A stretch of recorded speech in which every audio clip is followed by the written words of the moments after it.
No ano de 1973, na Convenção Geral, foi apresentado o relatório da Comissão de Educação Religiosa da CGADB, reconhecendo o IBAD, aquele lá de São Paulo. E em 1975 foi reconhecido o IBP, só em 1975.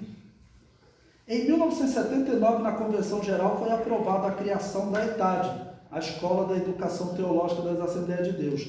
Bom, então vocês estão vendo que desde lá da década de 30 vinha as discussões, foi só na década de 70 que a Assembleia de Deus criou oficialmente um seminário, tá bom?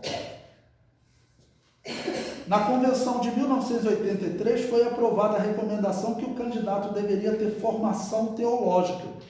Vemos que nas Assembleias de Deus foi difícil a implantação de cursos teológicos, apesar de um dos seus fundadores, Gunnar Villa, ter formação teológica. Dentro das aulas do IBP, era comum amigos de turma falarem das dificuldades que estavam tendo em suas igrejas por estarem fazendo curso teológico. Talvez essa preocupação, como poderiam surgir pessoas que estivessem pensando, né, não na obra, mas pensando individualmente em proveito próprio, então talvez isso gerasse também nas igrejas uma determinada preocupação, né? E agora contar a história do Instituto Bíblico Beth-Lehem, né? Contar a história do IBP, onde eu estudei, e contar para vocês saberem como nasceu o Beth-Lehem. O Instituto Bíblico Beth-Lehem tem início no ano de 1999, funcionava na Assembleia de Deus em Todos os Santos, uma extensão da EPOI, Escola Preparatória de Obreiros Evangélicos, filiada à Assembleia de Deus em São Cristóvão, ok? Na época era o pastor Ivan, talvez o pastor conheceu, né? O pastor Ivan que cuidava, aí depois o pastor Dojan ficou cuidando, eu comecei a trabalhar na EPOI em 1987. Aí prosseguindo, olha. Como a direção da EPOI decidiu no fim do ano de 1988 encerrar todas as extensões, o então presidente da ADTS, o pastor Sebastião Firmino de Assunção, incumbiu o pastor Levi Marins de fundar um Instituto Bíblico na igreja. No dia 7 de janeiro de 1989, reuniram-se o pastor Levi, Kennedy Fábio, Joanito, convocados pelo pastor Sebastião Firmino de Assunção para estudarem a organização. Foram sugeridos diversos nomes que foram levados à reunião de obreiro no dia 8 de janeiro de 1989. E 2 nomes foram selecionados para eleição, onde foi eleito o nome Beth-Lehem, do hebraico Casa do Pão. No dia 8 de dezembro de 1990, tivemos a primeira turma de formandos do IBB, de Instituto Bíblico Beth-Lehem. Naquela oportunidade, o pastor Sebastião Firmino de Assunção, em memória, contou uma experiência interessante. Irmãos, ele contou isso, eu não vou nem ler, porque agora essa parte eu posso até repetir para vocês, então presta atenção. O pastor Sebastião contou uma história interessantíssima para nós aprendermos sobre o significado de vocês estarem fazendo no Instituto Bíblico, ou então, se Deus promete alguma coisa a vocês, essa história que o pastor Sebastião vai contar, que eu conto aí no livro, talvez você até esqueça de uma promessa que ele fez, e pior, de algo que você buscava, você pedia a ele te prometeu e você esqueceu. Ele conta a história que no final da década de 60, ele foi visitar uma igreja, uma congregação de Madureira, lá no Engenho de Dentro. Aí quando ele chegou naquela igreja, na consagração, ele foi na consagração, a irmã falou para ele, né? Porque no final da década de 60 já estava havendo assim uma intenção de colocar estudos bíblicos, até porque teve um presidente do Brasil que começou a cobrar dos pastores curso teológico.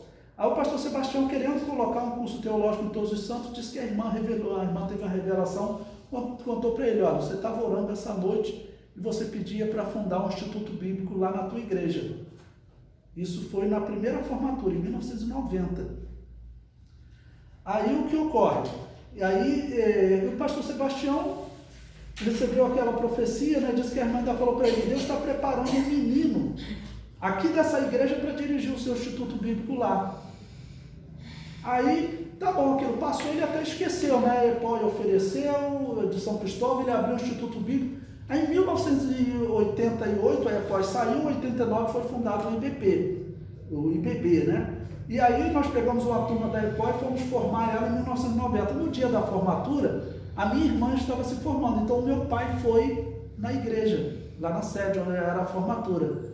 Aí disse o pastor Sebastião, quando no púlpito, ele olhou o meu pai chamava Suplício, tá bom? Ele falou, poxa, o presbítero Suplínio, ele era lá daquela igreja do Engenho de Dentro.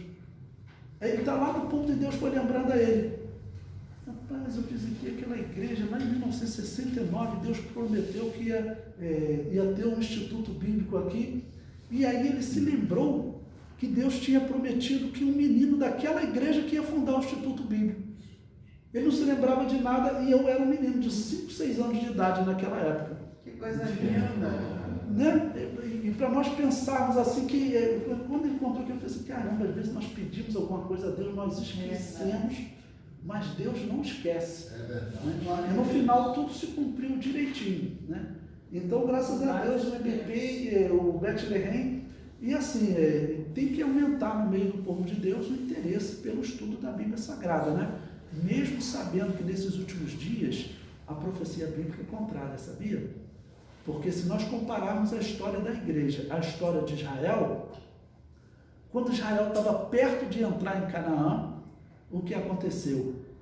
Qual era o grande símbolo da Bíblia Sagrada, por isso foi escolhido o nome Bethlehem, Casa do Pão? Era o pão. E o pão era simbolizado ali no maná que Deus mandava. E os israelitas falaram o quê? Que aquele maná era algo desprezível, algo vil, era um pão miserável. Deu o significado do termo hebraico. Normalmente nossa Bíblia é traduzida como um pão miserável, tá bom? Aquilo ali estavam perto de entrar em Canaã e acabaram que muitos morreram exatamente pelas serpentes, né? Por terem desprezado o alimento de Deus.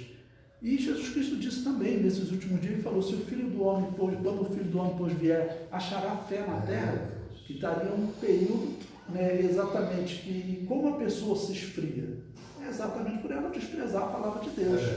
Ok? Se a pessoa desprezar a palavra de Deus, está fazendo o que a Igreja Católica pregava, que as pessoas não deveriam estudar a Bíblia, que era perigoso estudar a Bíblia. Infelizmente, essa foi uma herança que nós tivemos aí até algumas décadas. Hoje, por um lado, assim, fica até difícil alguns institutos bíblicos antigos sobreviverem, porque muitas igrejas têm instituto bíblico, mas que bom, né? Que todos estejam estudando, que todos estejam aprendendo, né? Porque quanto mais conhecimento da palavra de Deus, melhor para a nossa vida espiritual.